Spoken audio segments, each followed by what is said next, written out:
নমস্কার সবাইকে। আজকে বসিরহাটে আমাদের একটা ল্যাপ্রোস্কোপিক হিস্টেক্টমি হবে, অর্থাৎ মাইক্রো করে হিস্টেক্টমি, যেটাকে আমি যদি সহজ ভাষায় বলি। যদি মনে একটু সরে যান, ইনস্ট্রুমেন্টগুলো দেখায়।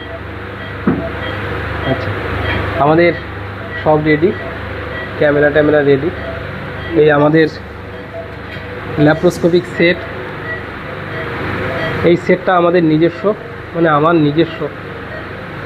নিজেরই সেট, খুব ভালো কোয়ালিটির সেট। তো আমরা অপারেশন শুরু করতে যাব এখন। Very good. তো আমরা এই মায়ের ল্যাপ হিস্টেক্টমি করছি।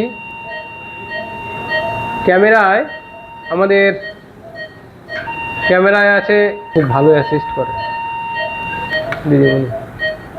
তো যা হোক, ওই ক্যামেরায় যে কাজ হচ্ছে সেটা আমরা দেখাতে পারবো না। বাবা আমার দিকে একটু তাক কর, হ্যাঁ, আর পেশেন্টের দিকে একটু তাক কর, তারপর অফ করে রাখ।